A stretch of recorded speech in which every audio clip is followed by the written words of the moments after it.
पिछले पीरियड्स में हम देख रहे थे कि समरूप त्रिभुज से संबंधित एक न्यून कोण त्रिभुज का प्रमेय देखे थे।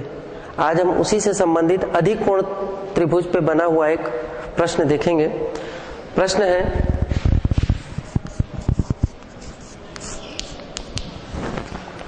त्रिभुज ABC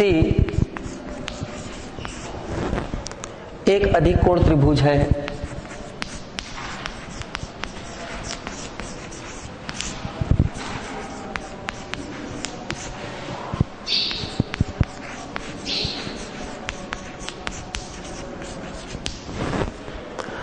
जिसका कोण भी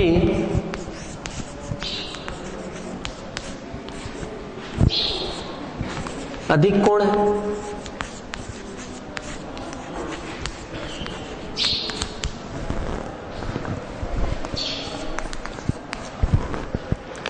यदि AD परपेंडिकुलर अर्थात AD लंब है CB पर,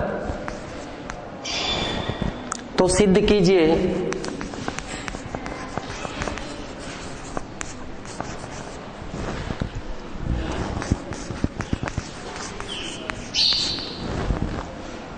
कि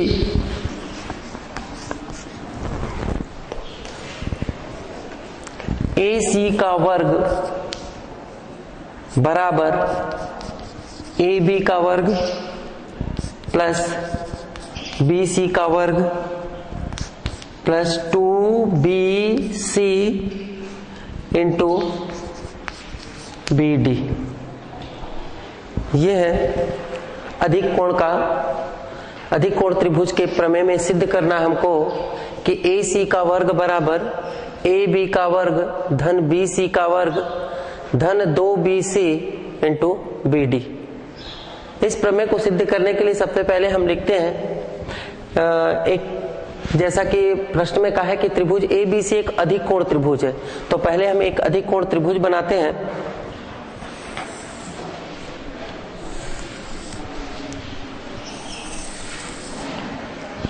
A, B और C।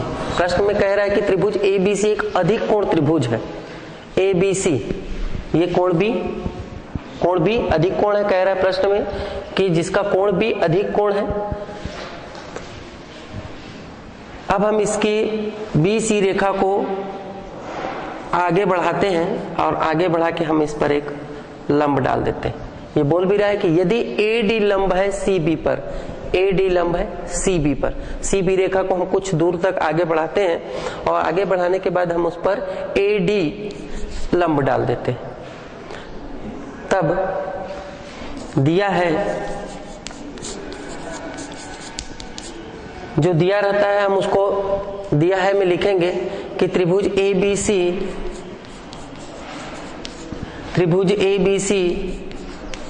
एक अधिक कोण त्रिभुज है जहां कोण भी अधिक कोण है।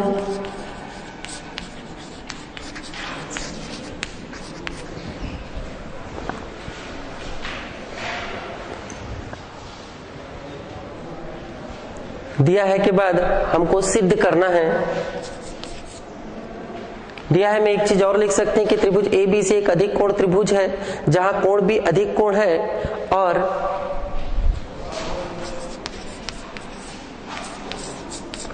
AD लंब CB डाला। सिद्ध करना है हमको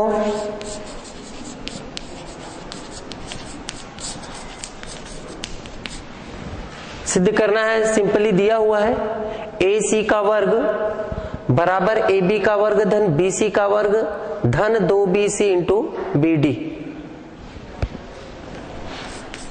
AC का वर्ग बराबर AB का वर्ग धन BC का वर्ग धन 2BC इंटू BD। ये हमको सिद्ध करना है।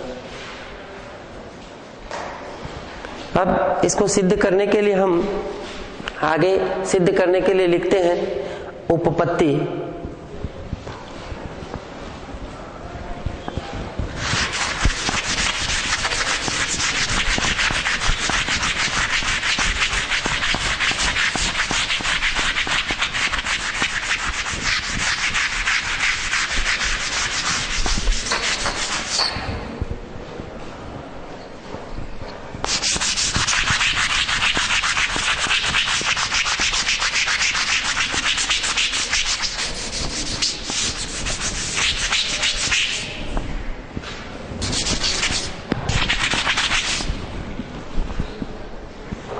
हम लिखते हैं उपपत्ति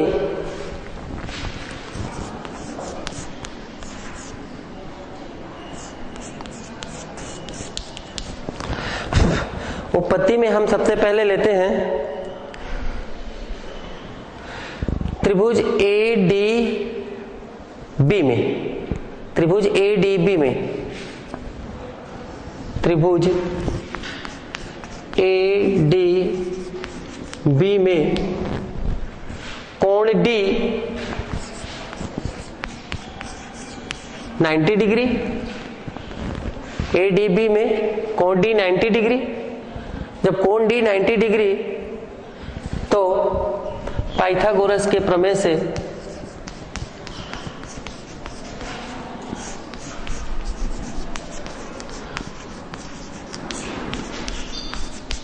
पाइथागोरस का प्रमेय होता है ए बी का वर्ग बराबर ए डी का वर्ग धन डी बी का वर्ग।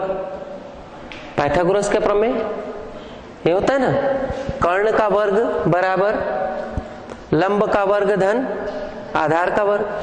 तब पाइथागोरस का प्रमेय हम लगाते हैं, तब ये हो जाएगा ए बी का वर्ग बराबर ए डी का वर्ग धन db का वर्ग। इसको मान लेते हैं हम लोग समीकरण 1।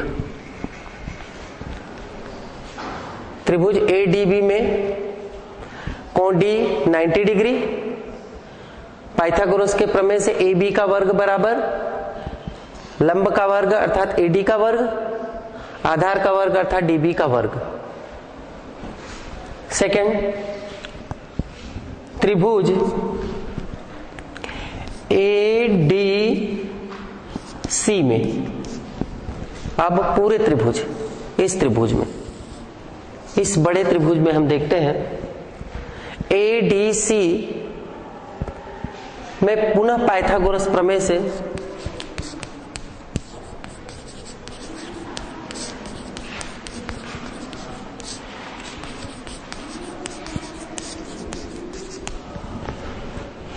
पाइथागोरस प्रमेय से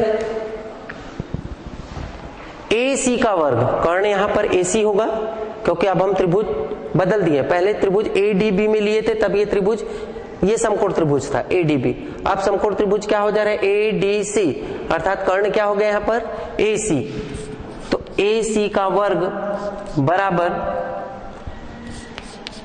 AD का वर्ग प्लस DC का वर्ग।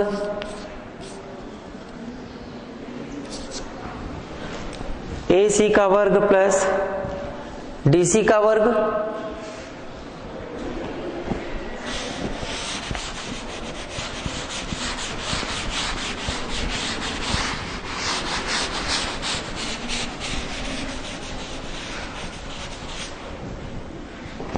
परंतु AC का वर्ग बराबर AD का वर्ग प्लस DC का वर्ग, परंतु यहां पर हम DC का वर्ग देखो, DC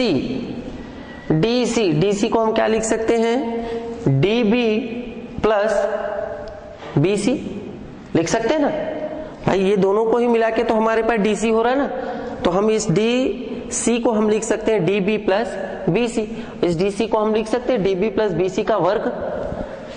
तब AC का वर्ग बराबर AD का वर्ग प्लस DC के वर्ग के जगह में हम लोग लिख लेते हैं DB प्लस BC का होल स्क्वायर पूरे का वर्ग। तब तब हम यहां से AC का वर्ग बराबर AD का वर्ग धन, इसको हम लोग A धन B पूरे की घात 2 का सूत्र क्या होता है, A की घात 2 धन B की घात 2 धन 2AB। ओके, DB का वर्ग धन BC का वर्ग धन 2DB इंटू BC।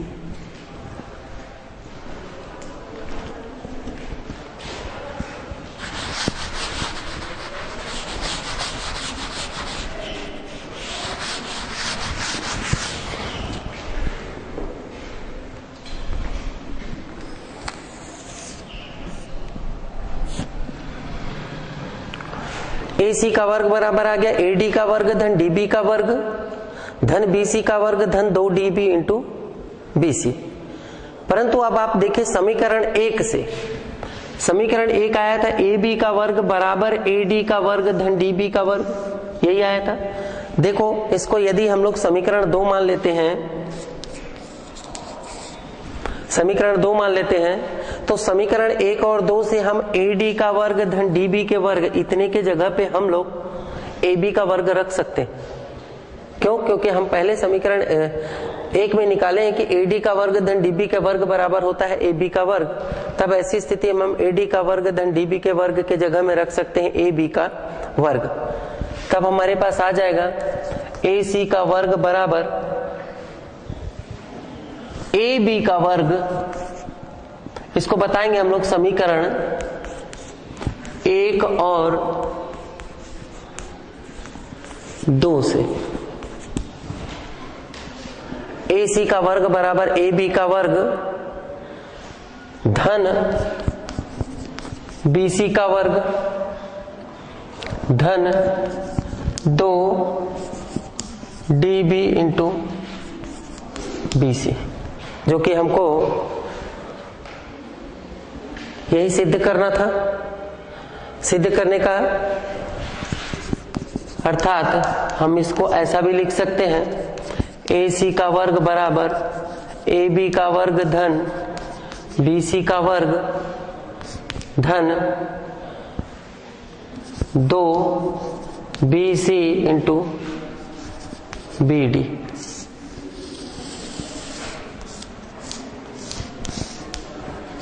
बताएंगे यही सिद्ध करना था। ये मोस्ट इंपॉर्टेंट प्रमेय,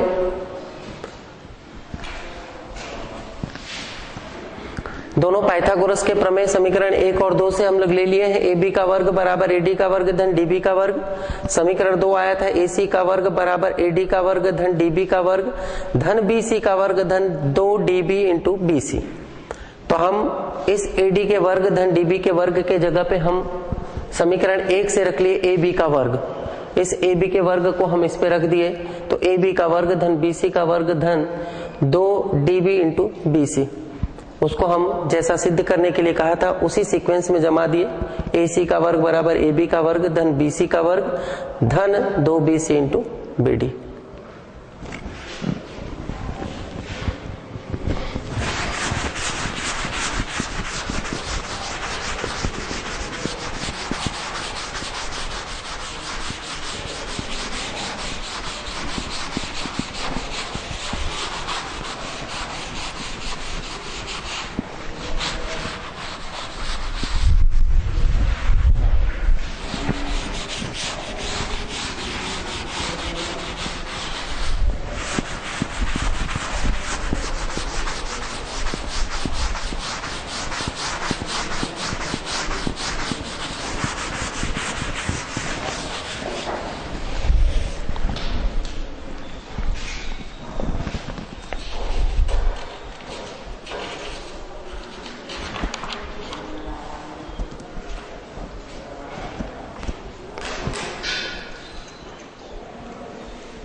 सेकंड प्रश्न देखते हैं हम।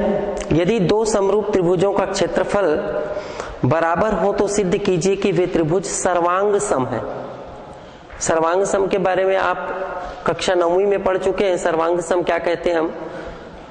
एक आकृति दूसरी आकृति को पूरी तरह से ढक लेती है, तब ऐसी आकृति को हम सर्वांग सम आकृति कहते हैं। अर्थात एक आकृति दूसरी आकृति को पूरी तरह से ढक ले, दूसरा भाग उसका बिल्कुल दिखाई न दे, तो ऐसी आकृति को हम सर्वांग सम आकृति कहते हैं। तो यहां भी ये बोल रहा है कि यदि दो समरूप त्रिभुज का क्षेत्रफल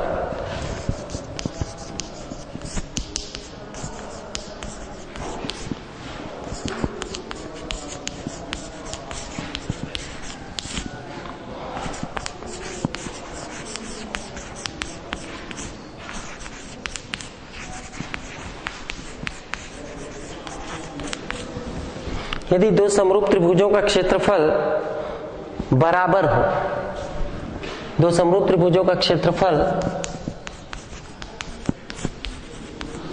बराबर हो, तो सिद्ध कीजिए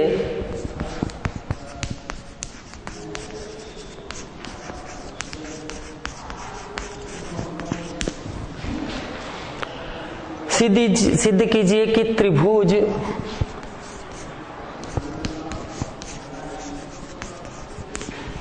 सर्वांग सम है।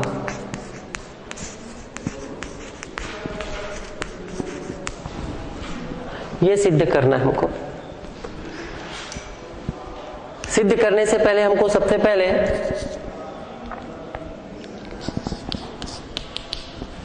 हल में दिया है दो समरूप त्रिभुज, दो समरूप त्रिभुज,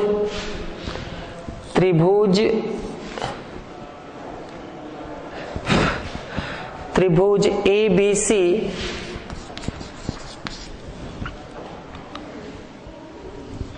समरूप है त्रिभुज पी क्यू आर के। त्रिभुज ए बी सी समरूप है त्रिभुज पी क्यू आर के।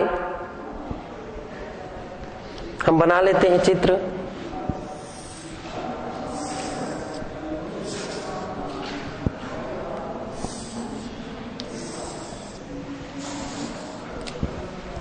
त्रिभुज ए बी सी, त्रिभुज पी क्यू एंड आर। त्रिभुज ए बी सी समरूप है त्रिभुज पी क्यू आर के। दिया है क्षेत्रफल त्रिभुज ए बी सी, क्षेत्रफल त्रिभुज ए बी सी, दोनों क्षेत्रफल बराबर है। क्षेत्रफल त्रिभुज ए बी सी बराबर क्षेत्रफल त्रिभुज पी क्यू आर के। क्षेत्रफल त्रिभुज पी क्यू आर के बराबर है, दिया हुआ है। सिद्ध करना है हमको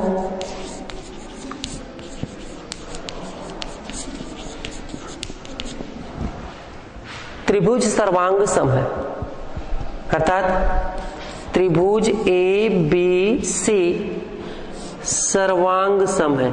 ये सर्वांग सम आकृति का चिन्ह है। त्रिभुज ए बी सी सर्वांग सम है त्रिभुज पी क्यू आर के।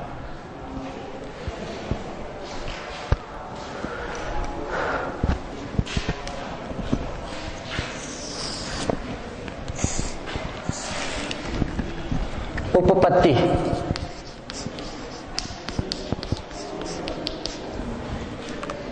उपपत्ति में हम दो समरूप त्रिभुज के बारे में हम जानते हैं कि यदि दो समरूप त्रिभुजों के क्षेत्रफलों का अनुपात जो होता है वो उनकी संगत भुजाओं के वर्गों के अनुपात के बराबर होता है। दो समरूप त्रिभुजों के क्षेत्रफलों का अनुपात जो होता है, क्षेत्रफलों का अनुपात, इससे पहले हमने प्रमेय में सिद्ध किया था, उनके समरूप त्रिभुजों के क्षेत्रफलों का अनुपात उनकी संगत भुजाओं के वर्गों के अनुपात के बराबर होता है। तब हम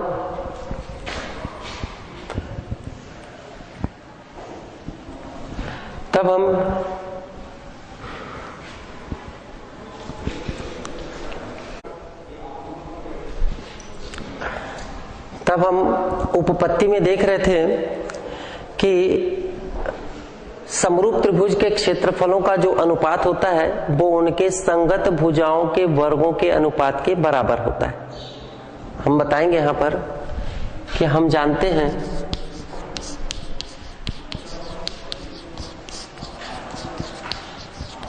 कि समरूप त्रिभुज में क्षेत्रफलों का अनुपात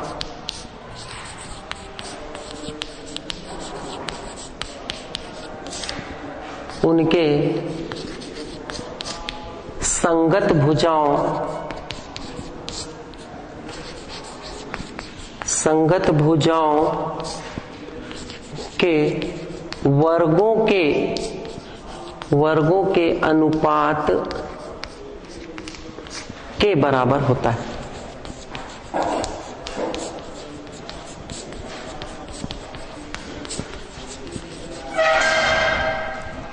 हम जानते हैं कि समरूप त्रिभुज में क्षेत्रफलों का अनुपात उनकी संगत भुजाओं के वर्गों के अनुपात के बराबर होता है। अर्थात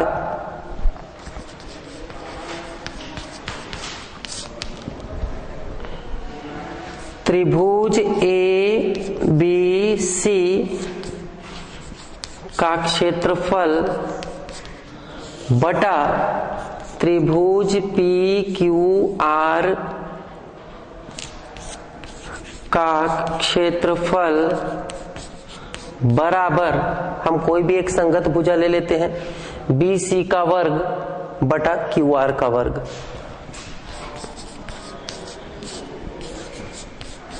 कोई भी एक संगत भुजा ले सकते हैं हम, ऐसा कोई जरूरी नहीं है कि हम, परंतु संगत भुजा होना चाहिए।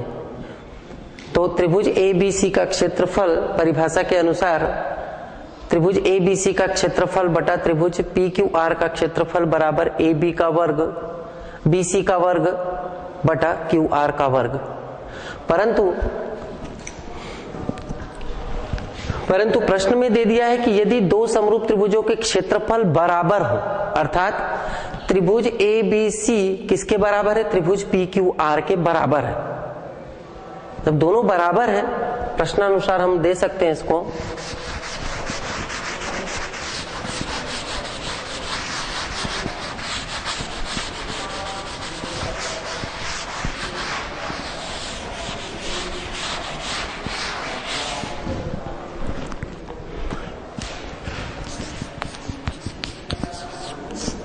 परंतु प्रश्नानुसार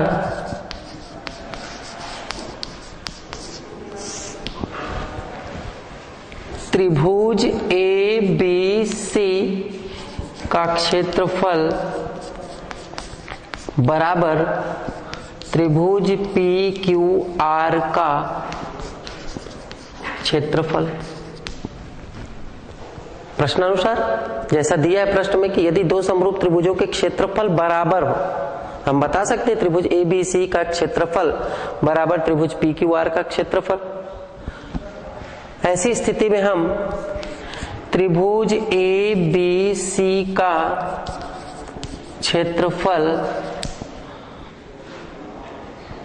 बटा, या हम त्रिभुज ए बी सी के क्षेत्रफल के जगह पे हम दोनों को ऐसा ही लिख लें। अब त्रिभुज ए बी सी किसके बराबर है? त्रिभुज पी क्यू आर के।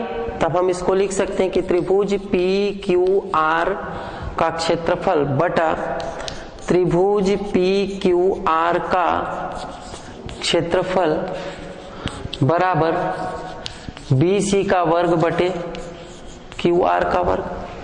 दोनों बराबर हैं, दोनों को हम एक साथ लिख सकते हैं। तब ये इससे कट जाएगा, क्या आ जाएगा? एक बराबर बी सी का वर्ग बटे क्यू आर का वर्ग। तब यहां से बी सी का वर्ग बराबर आ जाएगा क्यू आर का वर्ग, तिर्यक गुणा कर देंगे तब बी सी का वर्ग बराबर क्यू आर का वर्ग आया।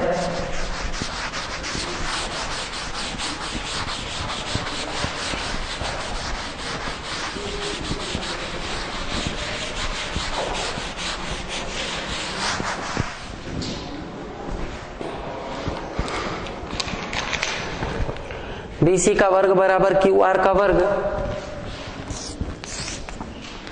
तो BC बराबर क्या आ जाएगा? QR। इसको मान लेते समीकरण 1, अर्थात उस त्रिभुज में BC बराबर जो है वो QR के बराबर है। अब त्रिभुज ABC और त्रिभुज PQR में चित्र में देखेंगे आप लोग कि त्रिभुज ABC और त्रिभुज PQR में कोण ABC जो है वो कोण PQR के बराबर है।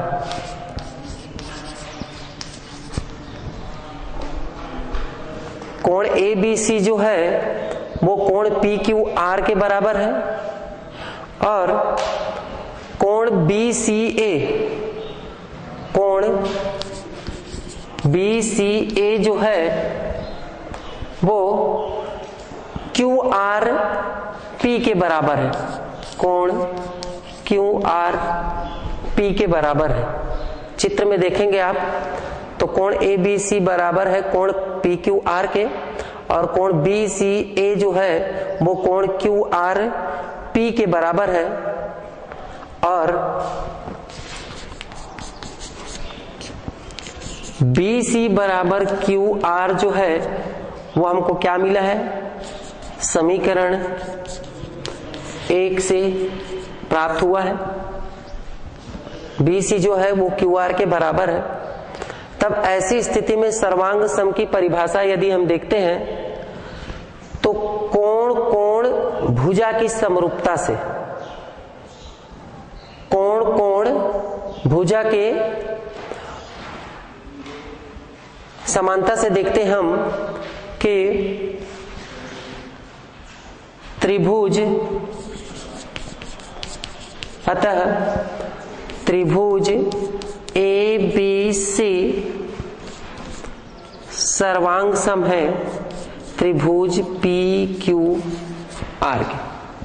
यही सिद्ध करना था।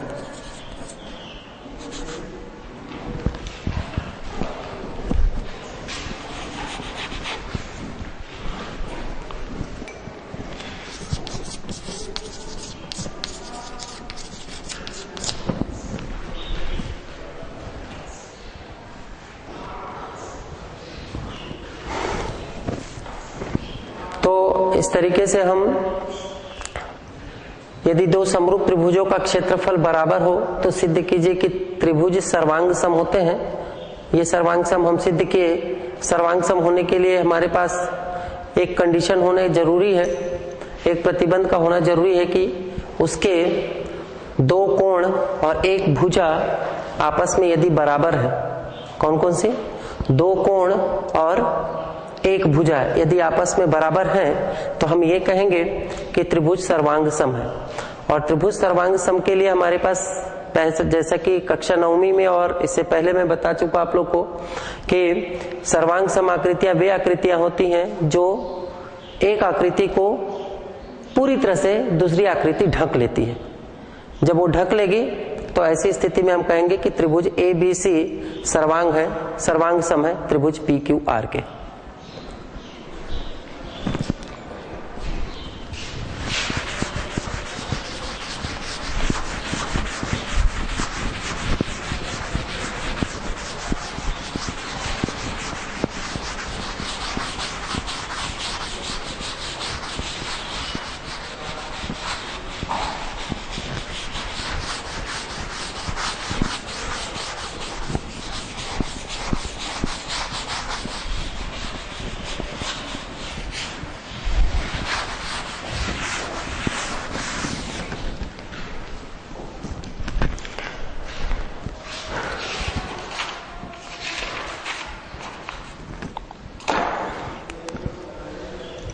अगला प्रश्न देखते हैं हम। दो समरूप त्रिभुज का परिमाप क्रमशः 81 सेंटीमीटर और 54 सेंटीमीटर है।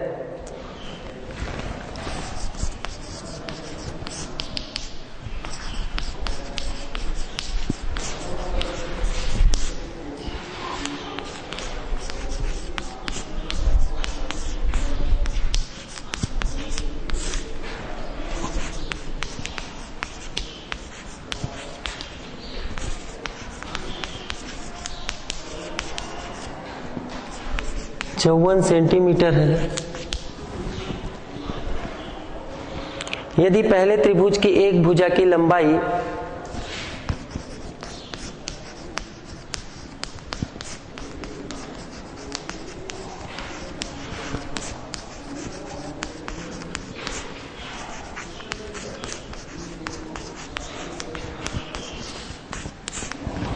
पहले त्रिभुज की एक भुजा की लंबाई 18 सेंटीमीटर है,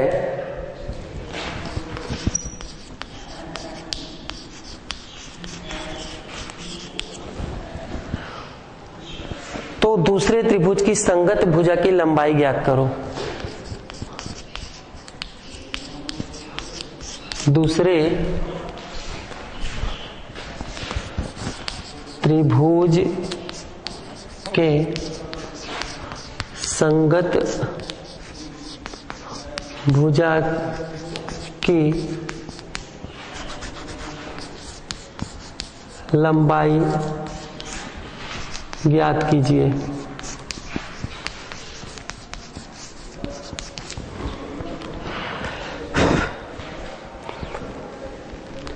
दो समरूप त्रिभुज का परिमाप, परिमाप अर्थात त्रिभुज की तीनों भुजाओं का योग। त्रिभुज में तीन भुजाएं होती है, तो त्रिभुज की तीनों भुजाओं का योग, तीनों भुजाओं के योग को हम उसका परिमाप कहते हैं। तो दो समरूप त्रिभुज ABC और त्रिभुज PQR यदि हम लेते हैं, तो ऐसी स्थिति में उनका परिमाप 81 सेंटीमीटर और 54 सेंटीमीटर है। अर्थात त्रिभुज ABC का परिमाप जो 81 सेंटीमीटर और त्रिभुज PQR का परिमाप जो है 54 सेंटीमीटर है। तब हम लिखेंगे दो समरूप त्रिभुज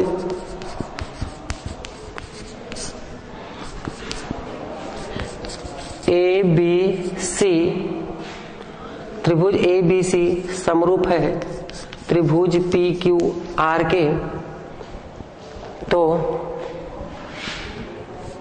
त्रिभुज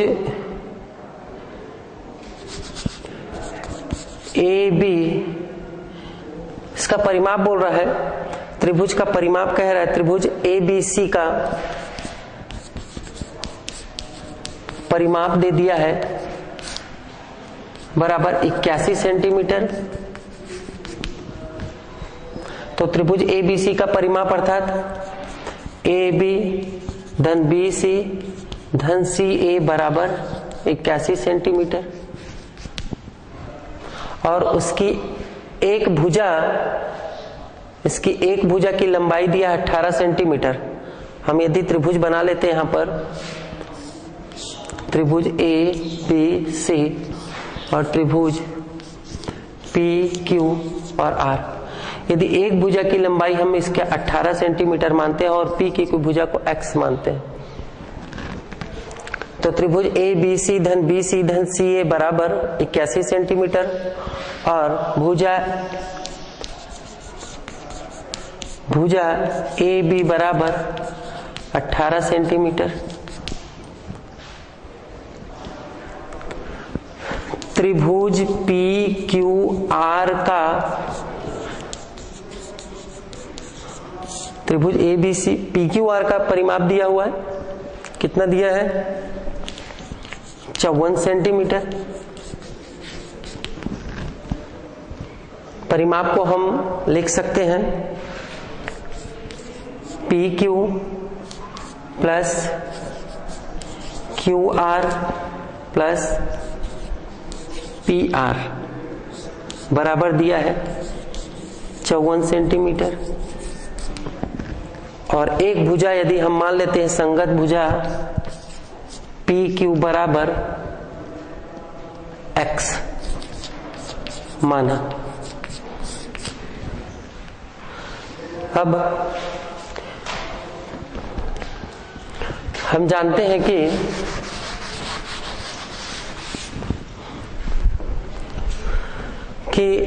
उनके संगत भुजाएं अनुपातिक होती हैं समरूप त्रिभुज में। तो संगत भुजाएं अनुपातिक होती हैं अर्थात हम लिख सकते हैं इसको AB बटा PQ बराबर BC बटा QR बराबर CA बटा PR बराबर, परिमाप लिखते हैं, AB plus BC plus CA बटा PQ plus QR plus RP। किसी भी एक भुजा के संगत हम ले सकते हैं इसको, AB बटा PQ बराबर AB plus BC plus CA बटा PQ plus QR plus RP। परिमाप, उनकी संगत भुजाएं और उनका परिमाप ये भी अनुपातिक ही होंगे। समरूप त्रिभुज यदि बोल दिया है तो उसकी कोई भी भुजाएं उनके संगत भुजाओं के अनुपातिक होती हैं। तो AB की जगह में हम क्या लिखेंगे, AB हमारे पास दिया हुआ है 18 सेंटीमीटर बटा PQ को हम मान लिए थे X बराबर, इस पूरे परिमाप का मान दे दिया था 81 सेंटीमीटर और इसका मान दे दिया था 54 सेंटीमीटर।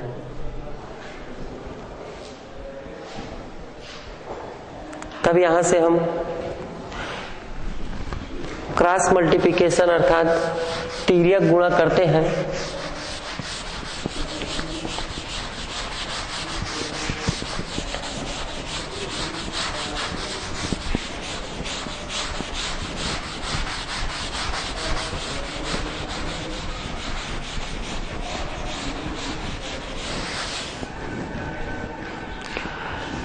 तिर्यक गुणा करते हैं तो ये हो जाएगा 81x बराबर 54 गुणित 18, तो x बराबर हो जाएगा 54 गुणित 18 बटा 81।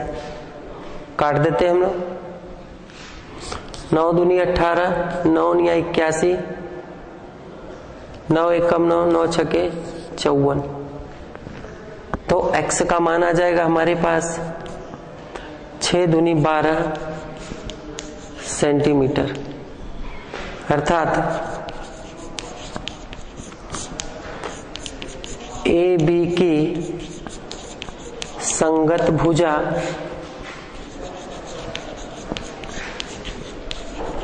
PQ बराबर 12 सेंटीमीटर,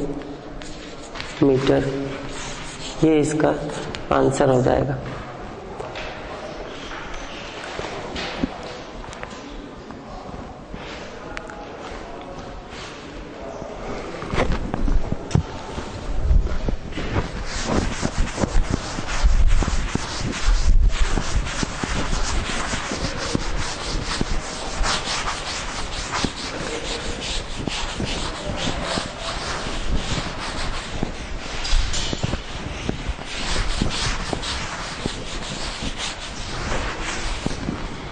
एक अगला प्रश्न देख लेते हैं हम लोग। दो समरूप त्रिभुज में भुजाओं का अनुपात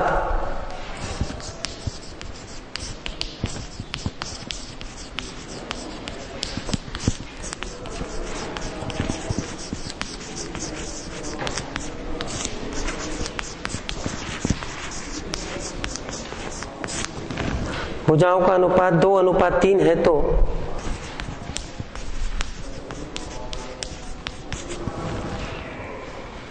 उनके क्षेत्रफलों का अनुपात ज्ञात करो।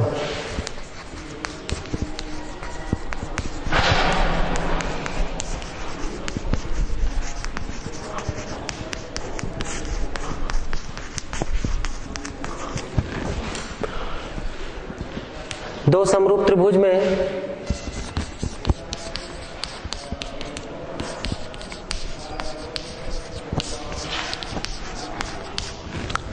त्रिभुज में हम देखते हैं कि पहले त्रिभुज की पहले त्रिभुज का क्षेत्रफल यदि देखते हैं, पहले त्रिभुज का क्षेत्रफल देखते हैं हम।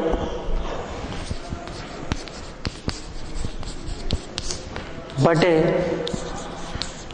दूसरे त्रिभुज का क्षेत्रफल बराबर होता है उनकी संगत भुजाओं के वर्गों के अनुपात के बराबर होता है।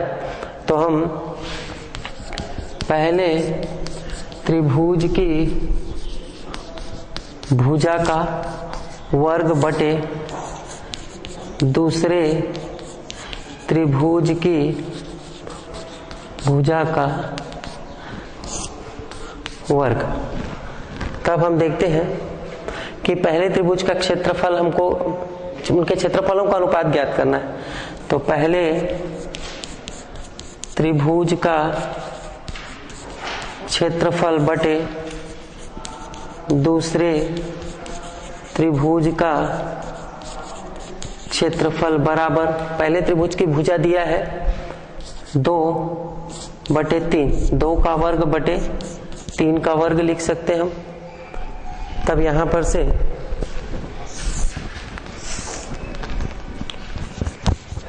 पहले त्रिभुज का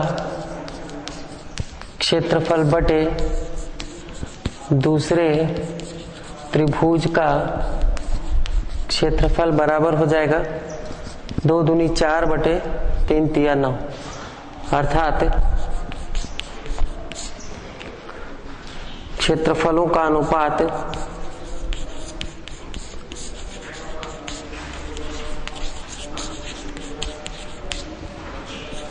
4:9 होगा।